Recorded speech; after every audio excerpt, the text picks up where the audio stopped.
पिछले क्लास में हम लोगों ने देख लिया था कि हमारा जो टॉर्क होता है, tau vector is equal to क्या होता है, R vector cross F vector.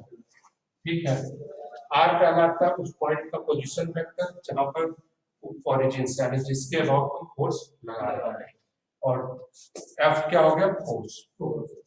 या तो फिर हम ये भी लिख सकते हैं, tau is equal to F into R into sine theta.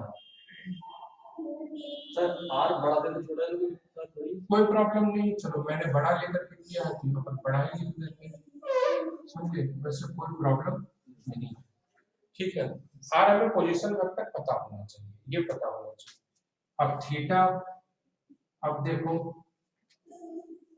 when theta is equal to 90 degree, तो टॉर्क जो है हमारा क्या हो जाएगा, मैक्सिमम हो जाएगा, और उसकी वैल्यू क्या हो जाएगी, एफ इंटू आर।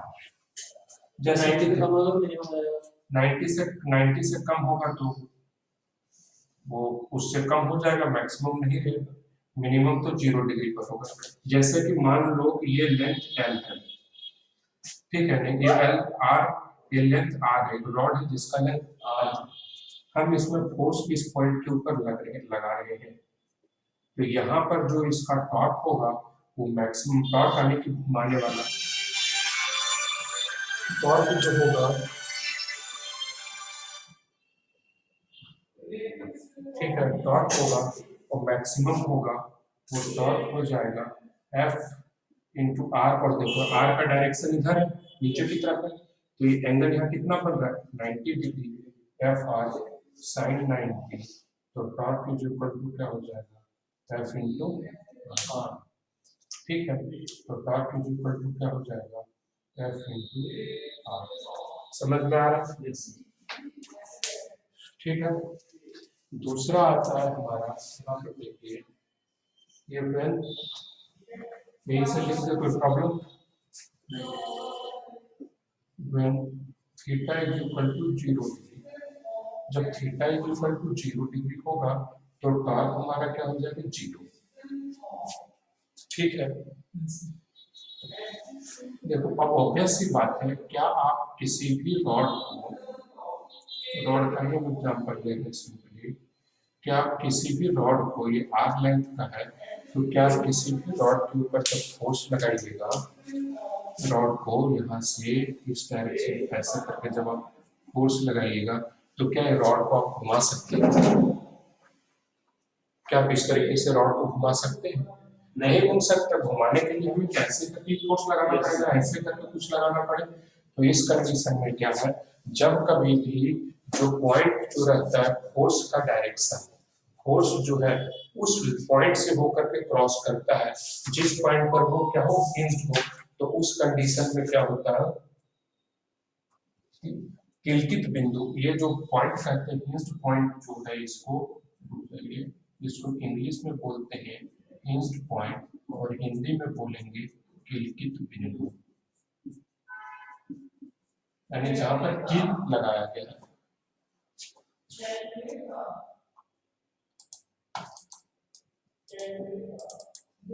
ये क्या हो गया,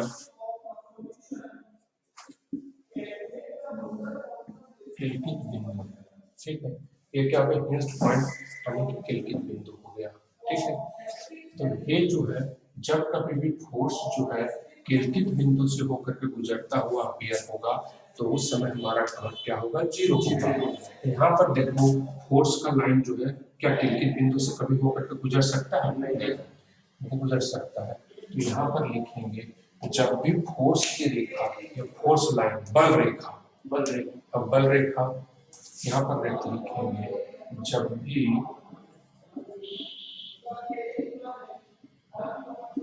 बल रेखा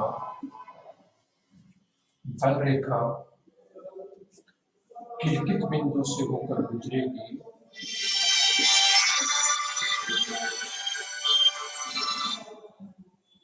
किल्कित बिंदु से होकर गुजरेगी, किल्कित बिंदु से होकर गुजरेगी, किल्कित बिंदु से होकर गुजरेगी, तब ठीक है, एक एक बिंदु से होकर गुजरेगी, तब टॉर्क जो है, टॉर्क टॉर्क कहें या तो बलाक गुण शून्य होगा, शून्य होगा। ठीक है, तो बलाक गुण क्या होगा? शून्य। यहाँ तक कोई प्रॉब्लम? No sir. ठीक है, वैसे हमें नॉर्मली ये वाला फार्मूला याद रखना है। आर क्या रिप्रेजेंट करता है? Distance between force, point of force, जहां पर फोर्स लग रहा है, पॉइंट ऑफ व्यू मतलब बल, जहां पर बल लग रहा है, ठीक है, और आर और हिंज पॉइंट, किलकित बिंदु के बीच की दूरी, ठीक है। बल बिंदु यानी जिस बिंदु पर फोर्स लगा है, हाँ, बल बिंदु और किलकित बिंदु के बीच की दूरी।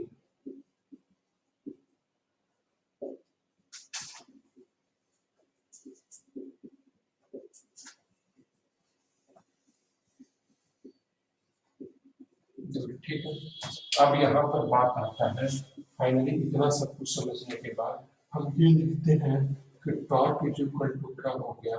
Are vector cross F vector. ठीक है, तो यहाँ पर हम फॉर्मूला ध्यान में रखेंगे, R vector cross F vector हो गया। एक फॉर्मूला लिखते हैं, उसको ध्यान में रखिएगा, क्योंकि उसी से सॉल्व होगा आपका। आप लोग आर वेक्टर क्रॉस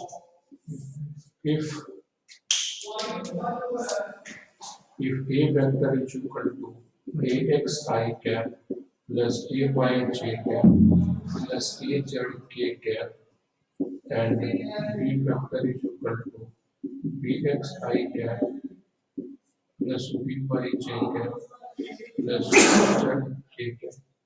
ठीक है, then b vector cross b vector is equal to I cap j cap k cap ax ay az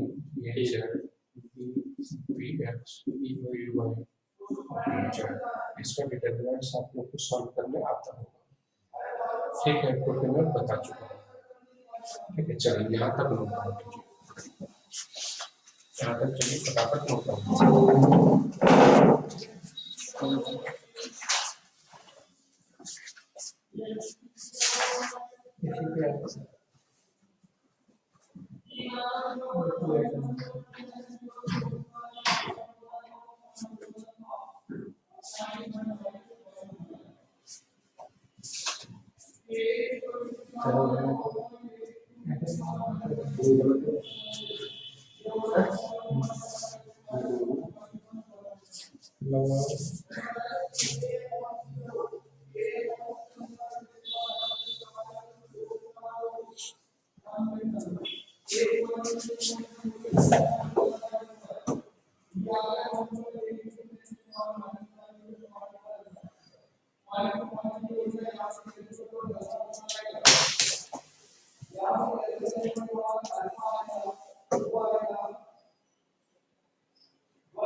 हो गया, नोट कर लिए?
ठीक है,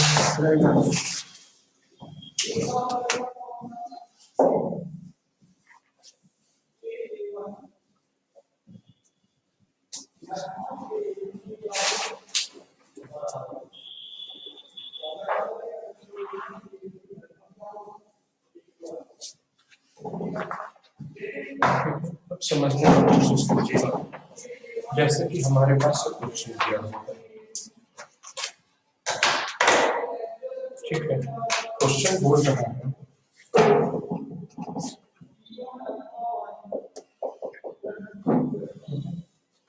एक बल, मानिए एक बल F वेक्टर है, ठीक है, जो है 10 minus of k cap newton, इसका direction given -10 k cap newton, और किस बिंदु पर है और वो किस पॉइंट पर लग रहा है, ओरिजिन से जो उसका r वेक्टर दिया हुआ है वो दिया हुआ है मूल बिंदु पर, बिंदु ये जो है ये बोल रहा है जैसे कि यहाँ से हमें इसके अबव पॉइंट करना है, जैसे ये रहा, ये कोऑर्डिनेट x है, ये y है और ये कोऑर्डिनेट z है। तो यहाँ पर जो फोर्स लग रहा है वो क्या लग रहा है, 10 k कैप लग रहा है, ठीक है। ये फोर्स कितना लग रहा है, 10 k cap Newton -10 k cap Newton, ठीक है। और इस बिंदु का कोऑर्डिनेट है, इस बिंदु का कोऑर्डिनेट मान लो 1 - 1 इस डायरेक्शन में देना होगा, एक हो जाएगी। इस बिंदु का कोऑर्डिनेट जो है ये रहा, यहाँ पर लग रहा है फोर्स ऐसे करके लग रहा है -10 k कैप, और यहाँ का जो है 1 - 1 0 क्या जेड के, हाँ जेड डायरेक्शन -z, यानी जेड के अपोजिट लग रहा है। हमें बस दिखा देना, हमको उतना मतलब नहीं, सीधा जो अपना काम है वो करना है, ठीक।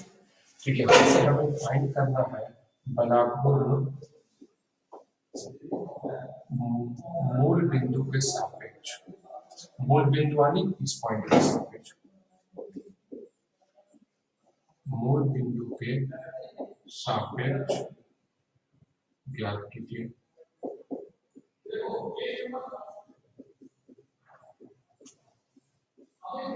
बलागुर मूल बिंदु के सापेक्ष ज्ञात कीजिए, ठीक है।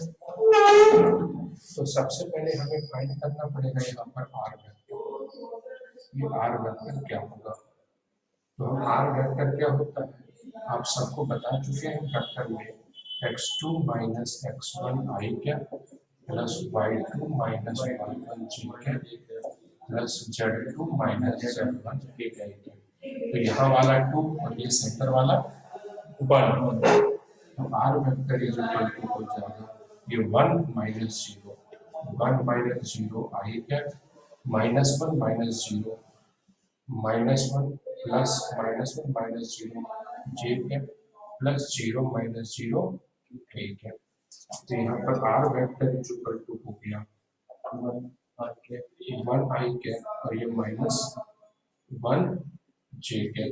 ये क्या हो गया हमारा आर वेक्टर आ गया। ठीक है, आर वेक्टर हमने कैलकुलेट कर लिया। तो अब हमें क्या फाइंड करना है, अब हमें टॉर्क फाइंड करना है। टॉर्क इक्वल टू होगा आर वेक्टर क्रॉस वेक्टर। तो टॉर्क इक्वल टू हो गया आर वेक्टर हमारा क्या हो गया आई कैप माइनस जे कैप इनटू इसके साथ में हम मल्टीप्लाई क्रॉस प्रोडक्ट दे रहे हैं -10 के कैप, तो -10 के कैप।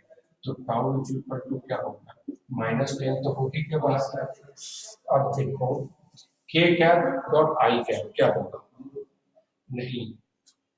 अब देखो यहाँ पर फिर से मैं बताता हूँ आप लोगों को, ये रहा ये आई कैप था, जे कैप था और ये के कैप था।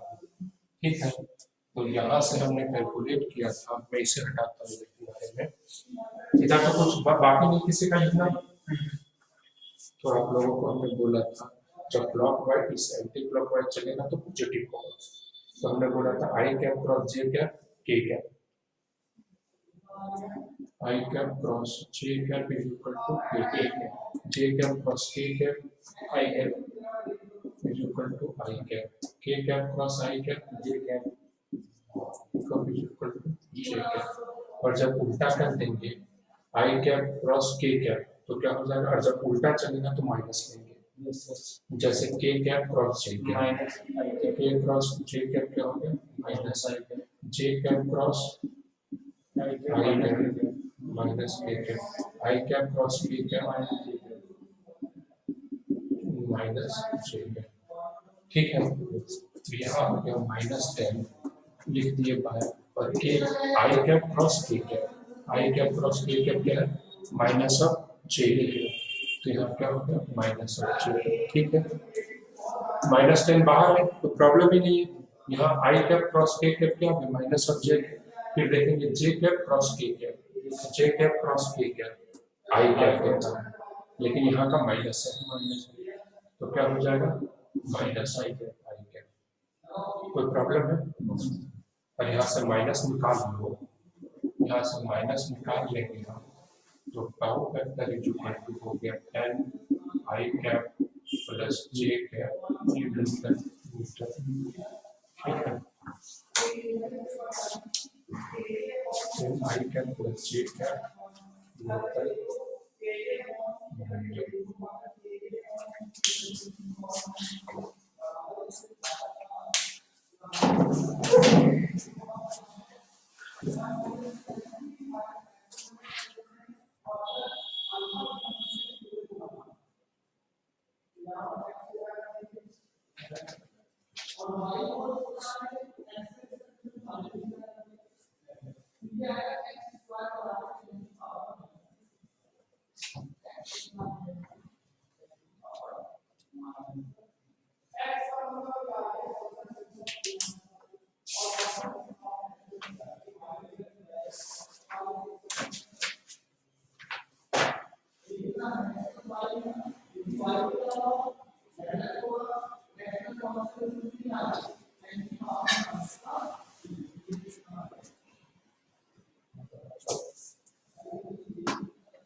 बेसिक मैथमेटिक्स में आप लोगों को प्रॉब्लम है, कोई नहीं पूछेगा सॉल्व। कल से आप लोग का सॉल्व होना शुरू हो जाएगा मतलब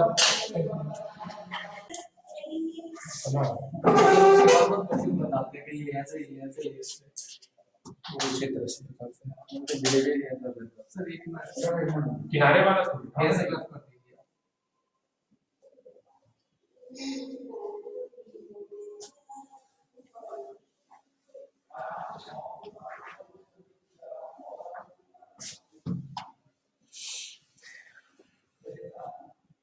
थोड़ा सा और ऊपर जाएगा ये।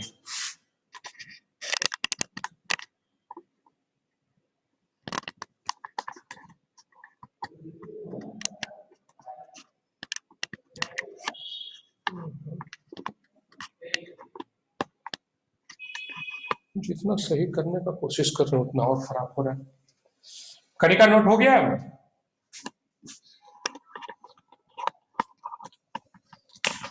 होगा तो थोड़ा सा 1 मिनट का टाइम दो, बस 1 मिनट का टाइम दो।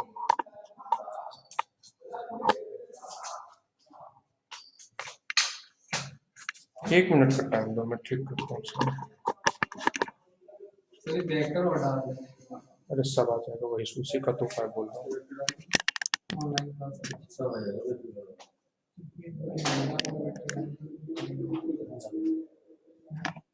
सारी चीजें आ जाएगी, सारी अभी उसी का डाल रहे हैं, उसी का लेक्चर डाल रहे हैं।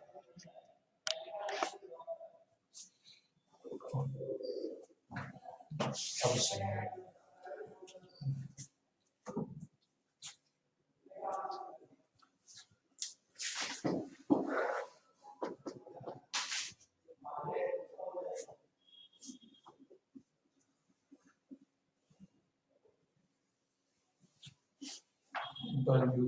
कपल ऑफ फोर्सेस, इसको हम कपल के नाम से जानते हैं।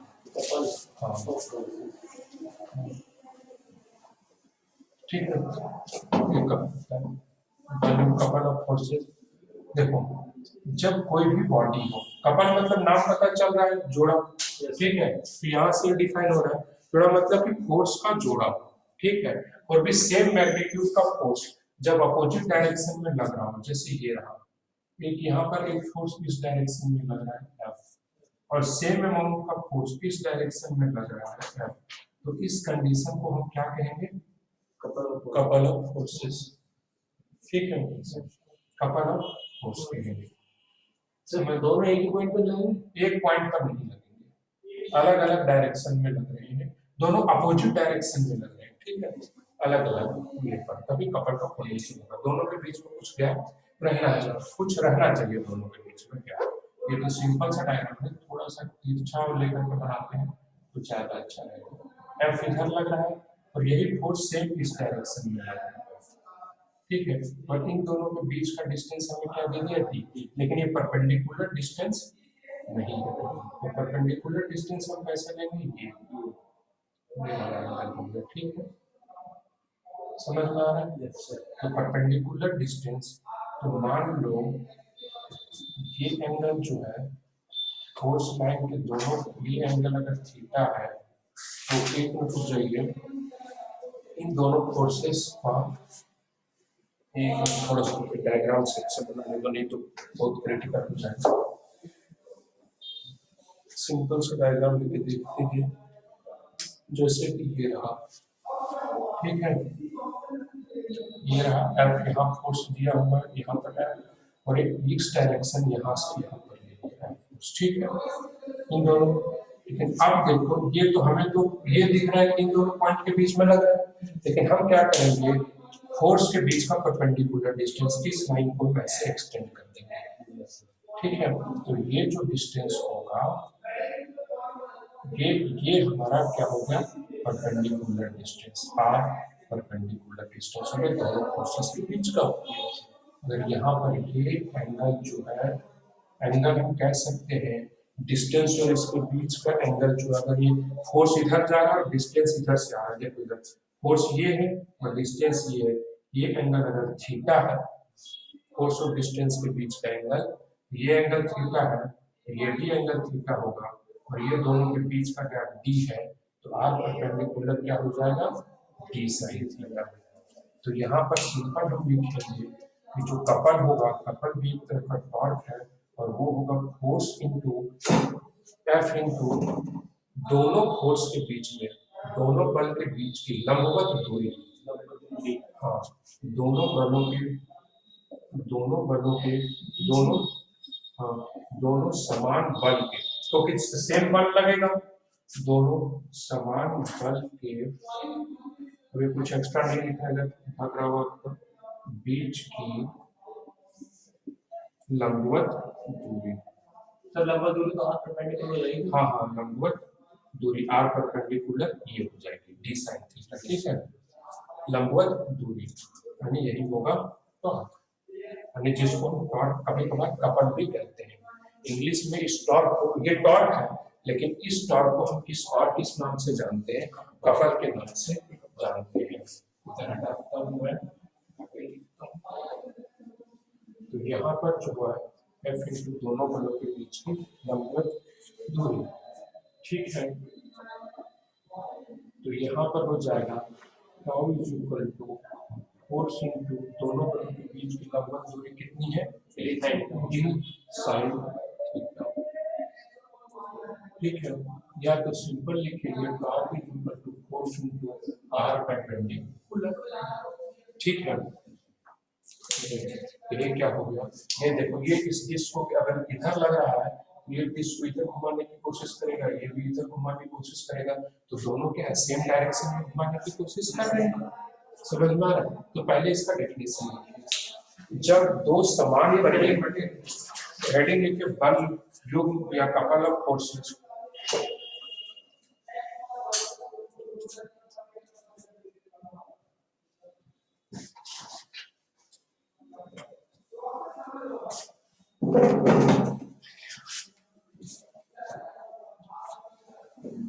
बल युग्म कपल ऑफ फोर्सेस, ठीक है।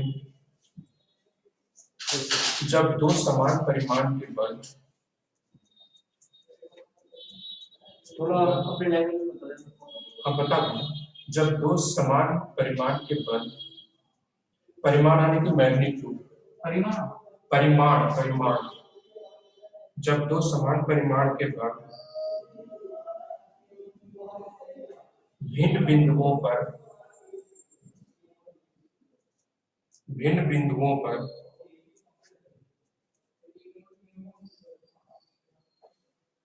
भिन्न बिंदुओं पर विपरीत दिशाओं में लगते हैं, विपरीत दिशाओं में लगते हैं,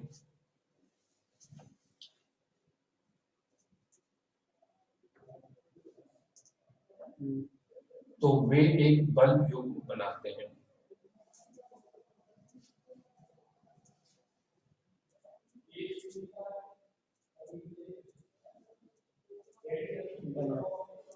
बस खत्म हो गया।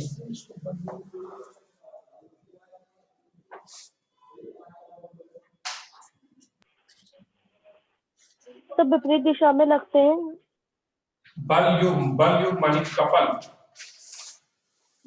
समान माप के बल, माप भी दोगे तो ज्यादा बेटर है, एफ इंटू दोनों समान माप के बीच, माप के समान माप के बल के बीच की लंबवत दूरी।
हाँ बोलिए कनिका,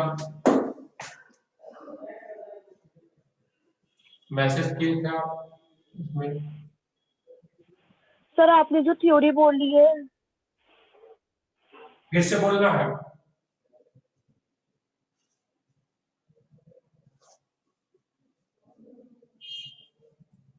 चलिए यहाँ तक हो गया ये। यस सर फिर से बोल दीजिए। जब दो समान परिमाण के बल जब दो समान परिमाण के बल भिन्न बिंदुओं पर विपरीत दिशाओं में लगते हैं तो वे एक बल युग्म बनाते हैं।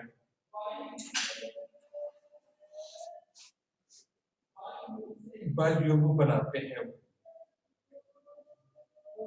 ठीक है, पूर्ण विराम। यह बल युग्म वस्तुओं को घुमाने का प्रयास करता है।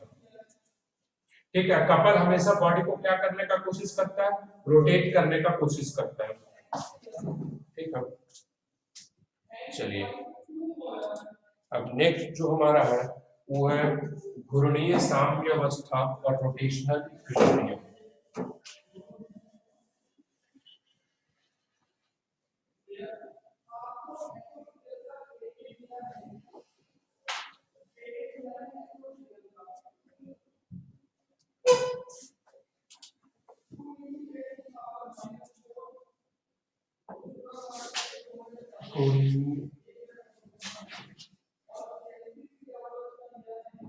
घूर्णीय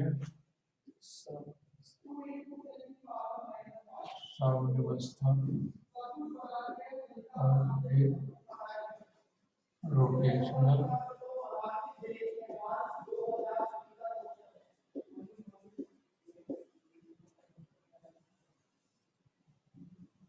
घूर्णीय साम्यावस्था है रोटेशनल इक्विलिब्रियम। रोटेशनल इक्विलिब्रियम क्या होता है? जैसे सिंपल इक्विलिब्रियम में क्या होता है, जब ट्रांसलेशनल इक्विलिब्रियम हम देखें तो क्या होता है, summation of F is equal to 0 होता है। उसी तरह इसमें क्या होता है, रोटेशनल इक्विलिब्रियम में समेशन ऑफ टाउ क्या होता है, टॉर्क क्या होता है, 0 होता है। जैसे कि देखो एक बॉडी है, एक में फोर्स जो इस डायरेक्शन में लग रहा है F1, एक में फोर्स इस डायरेक्शन में लग रहा है F2, एक में फोर्स ऐसे लग रहा है F3, एक में फोर्स क्या है ऐसे लग रहा है F4। ठीक है, अलग अलग डायरेक्शन में लग रही है। तो इसमें हम बोलेंगे, अगर हम बात करेंगे ट्रांसलेशनल इक्विलिब्रियम का, ट्रांसलेशनल यानी कि जो लीनियर इक्विलिब्रियम जो हम पढ़ करके आए हैं, ट्रांसलेशनल इक्विलिब्रियम, तो उसमें क्या होता है, summation of F is equal to क्या होता है, 0। लेकिन हम यहाँ पर रोटेशनल इक्विलिब्रियम की बात कर रहे हैं। तो रोटेशनल इक्विलिब्रियम तो किसी भी पॉइंट के अबाउट जो भी पॉइंट हम लेंगे वहां रोटेशनल इक्विलिब्रियम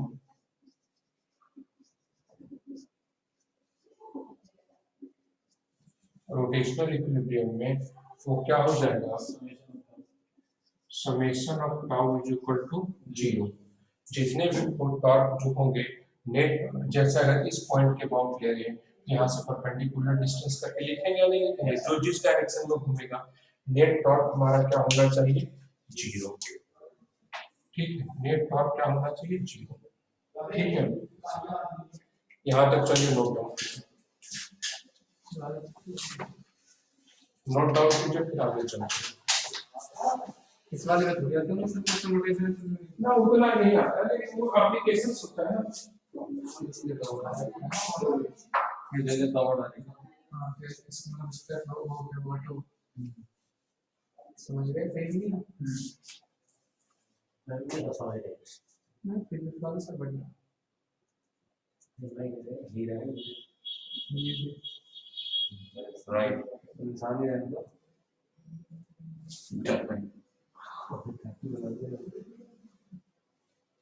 टाइम बात चलो क्या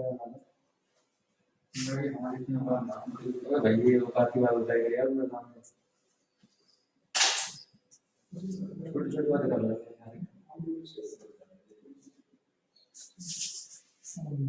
पीपल फ्लेक्सिबल लगता है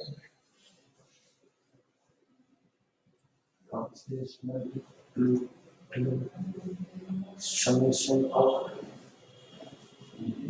इज इक्वल टू 0 हम नाम सिंगुलर तो वेक्टर्स सारे आते थे लेकिन नहीं हो रहा था अभी वो हमारे समय डेल्टा को से लिखे हो क्या करो पहले तो मैं वीडियो बनाया हुआ अच्छा तो खाली खाली फांसी में खाते हैं बहुत उन्होंने खाना खाया था उसके बाद कई दिनों में खाना खाया नहीं खाया नहीं ये बोला ये वाली हो गया वो बता मैं कर रहा बहुत गंदे यानी कि हो गया बहुत डर लग रहा है मुझे जी चलो यहाँ तक नोट कर लिया आप लोग। अब देखो, अब हम इसका न्यूटन सेकंड लॉ देखेंगे। बेसिक हमने जिस तरीके से फोर्स होता है उस तरीके से हमने डॉट को डिफाइन कर दिया, लेकिन आप लोग पढ़े होंगे F equal to m into a। तो उसी तरह रोटेशनल मोशन में हम न्यूटन लॉ देखेंगे कि टॉर्क इक्वल टू क्या होता है। ठीक है, अब हेडिंग दीजिए Newton second law in rotational motion.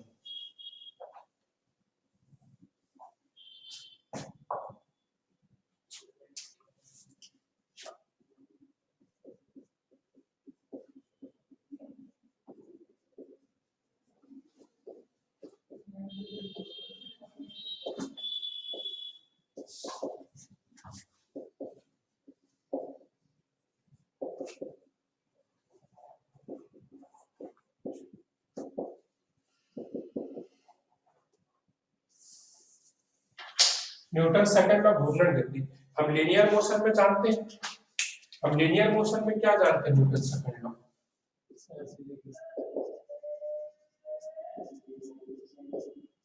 Linear motion में क्या होता है न्यूटन सेकंड लॉ?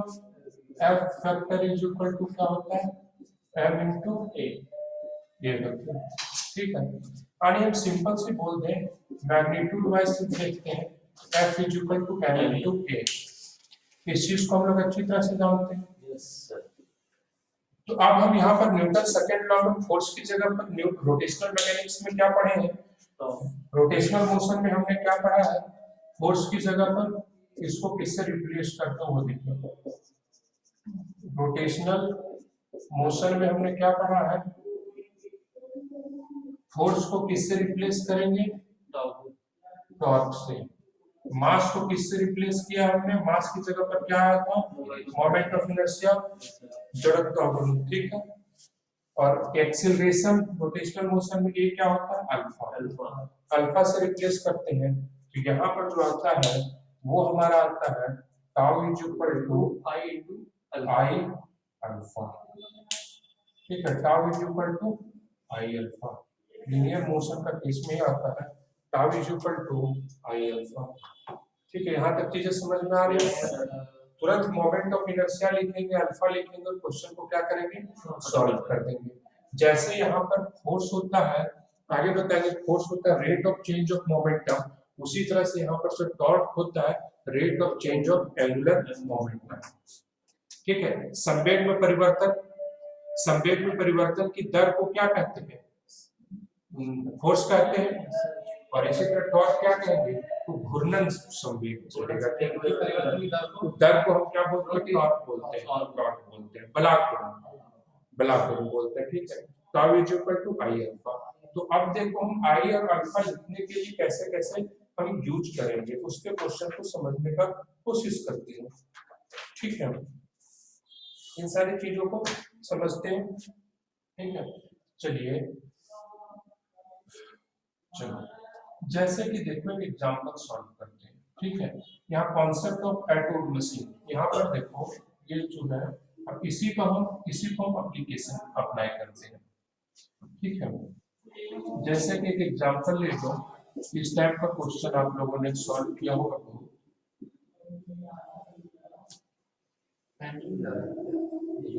ठीक है,